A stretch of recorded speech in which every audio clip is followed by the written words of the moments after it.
Good morning and very warm welcome to my dear student. Today we are going to start our new lesson, lesson 5.1 of class 5, and the name of the lesson is Physical Features of Nepal. So, related to this lesson, I have written here some word meaning, which makes you more clear about this lesson. So, the word meaning are variation. Variation means bhinnata. Features means viseshta. Moderate means madhyam. Fertile means malilo, and grainy means anna. So these are the word meaning. I hope you will copy this in your copy. So in this lesson 5.1 of class 5, physical features of Nepal. Under this lesson we are going to learn about the region of Nepal. So under this lesson we are going to study about the geographical region of Nepal. So as we know very well that our country Nepal has divided into 3 regions. As we know very well that our country Nepal has divided into 3 regions: mountain region, hilly region and Tarai region. Mountain region, hilly region and Tarai region. यसरी हाम्रो नेपाललाई चाहिँ 3 वटा रिजनमा चाहिँ divide गरेको छ. So Nepal is a mountainous country in the southern part of the Asia. हाम्रो नेपाल भनेको mountainous country, हिमालको देश हो.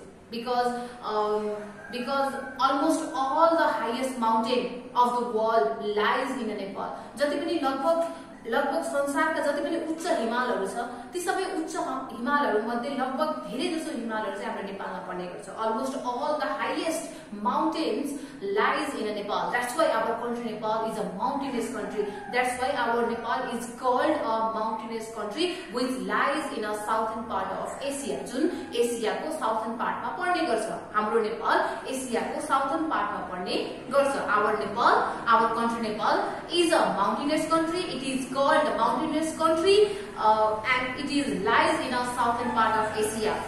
So India lies to the south, west and the east of the Nepal. र हाम्रो नेपालको पूर्व भागमा, पश्चिम भागमा र दक्षिण भागमा हाम्रो छिमेकी देश इन्डिया पर्ने गर्छ. And eastern side, western side and the southern side there is India.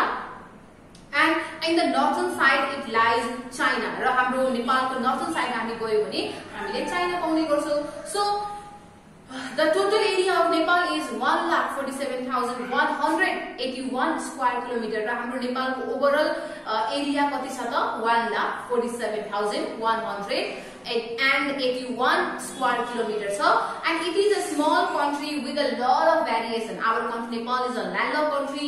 हाम्रो देश नेपाललाई कुनै पनि क्षेत्रबाट कुनै पनि ठाउँबाट समुद्रले छोएको छैन. That's why our country is a landlocked country and our Nepal is a small country with a lot of variation. हाम्रो नेपाल एउटा सानो देश हो तर हाम्रो देशमा थुप्रै भिन्नताहरू छ,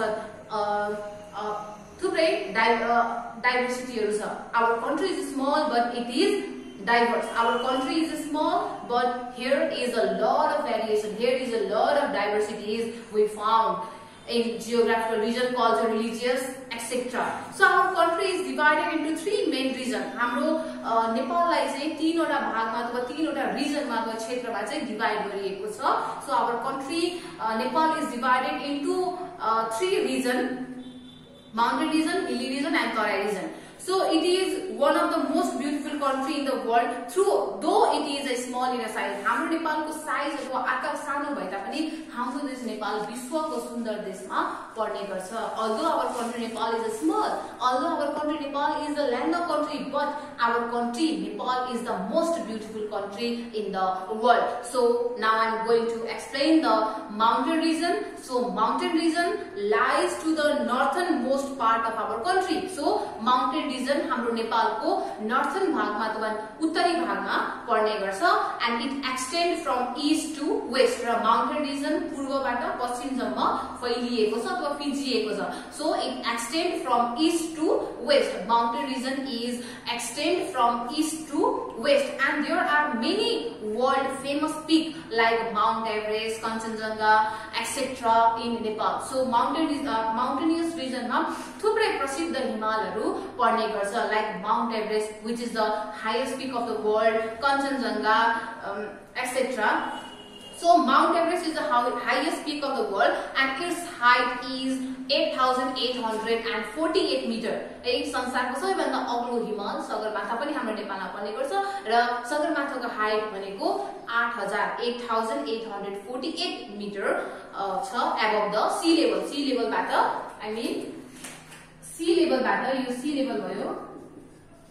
Sea level बाट mountain region को height 8,848 meter छ. So most part of the mountain region above 500 meter is covered with the snow with all the year round. र mountain region को 5000 meter माथि 5000 meter माथि above 5000 meter above 5000 meter above 5000 meter माथि को भाग सधैं बरफले के गरेको हुन्छ त ढाकिएको हुन्छ. वर्षभरि नै बरफले ढाकिएको हुने गर्छ. So this region cover 15% of total land of our country. र नेपालको टोटल ल्यान्डमा 15% ल्यान्ड माउन्टेन रिजनले कभर गरेको छ भने this region rise 3300 metre high above the sea level र यो रिजन सी लेभलबाट अथवा समुद्रको सतहबाट 3300 मिटर माथि छ. So this region has a very cold climate throughout the year र माउन्टेन रिजनमा सबै अग्ला हिमालहरू भएको कारणले गर्दा and mountain region there are a lot of Himalayas, त्यहाँ धेरै हिमालहरू भएको कारणले गर्दा यो ठाउँको मौसम पनि के छ त एकदमै चिसो छ. The climate of the mountain region is very cold, एकदमै चिसो छ.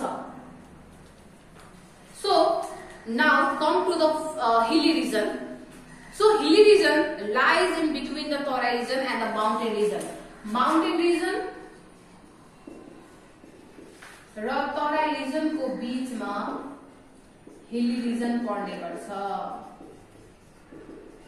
So this hilly region lies between the mountain region and Tarai region. Hilly region, mountain region र Tarai region को बीचमा पर्ने गर्छ.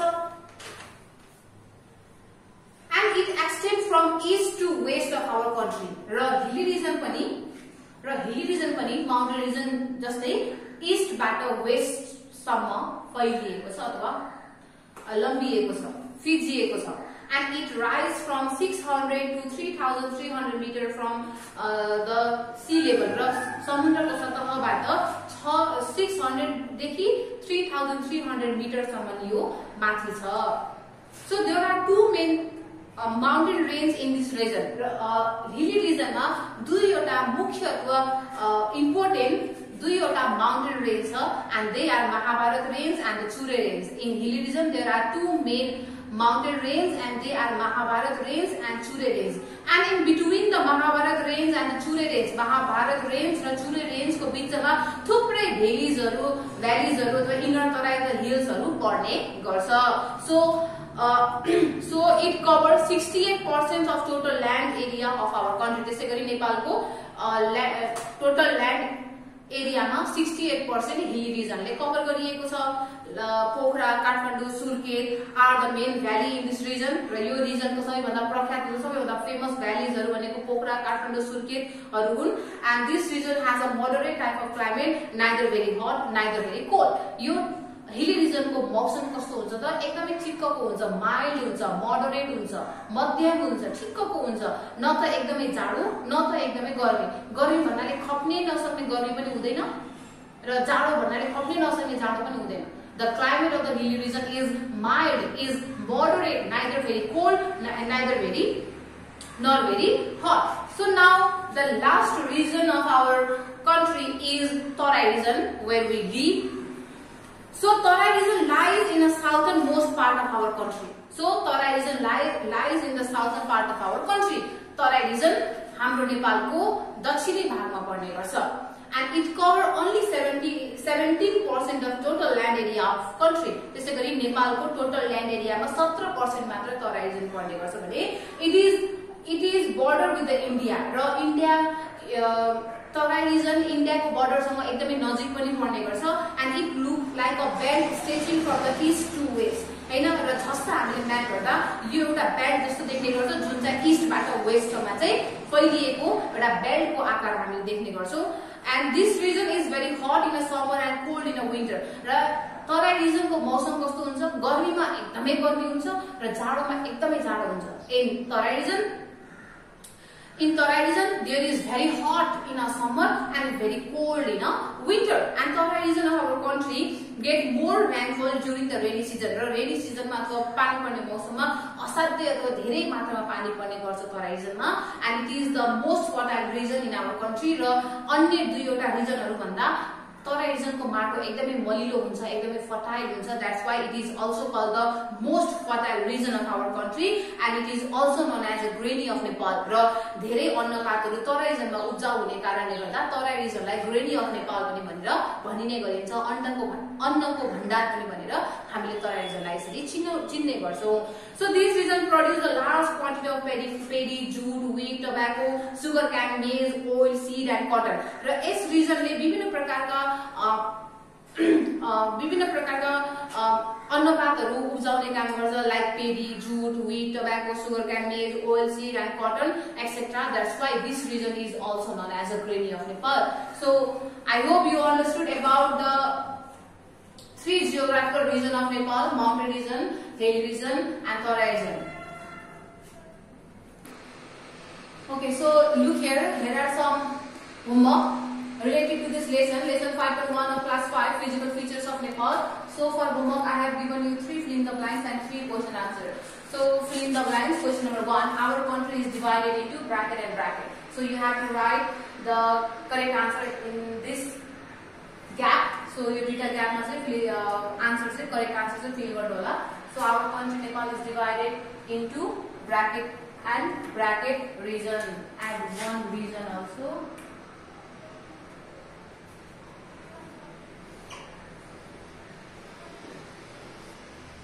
okay so our country Nepal is divided into mountain region hilly region and Tarai region so in question number 2 mountain region cover bracket percent of total land area of Nepal mountain region le kati percent total land area cover garcha you have to write the percentage in this gap so in the question number 3 there are 2 mountain ranges in the hilly region and they are bracket and bracket hilly region मा दुईवटा mountain ranges हरु छ र ती दुईटा mountain ranges हरु के हुन् त so that 2 mountain ranges are Mahabharat and Chure range so likewise you have to complete this fill in the blanks now come to the question answer question number 1 what is the total area of Nepal ko total area kati cha so the answer is the total area of Nepal is 1,47,181 square kilometer you have to write okay so in the question number 2 in which region of Nepal do you live timi Nepal ko kun region ma basau if you live in a hilly region then write here I live in a hilly region if you live in a mountain region then write here I live in a mountain region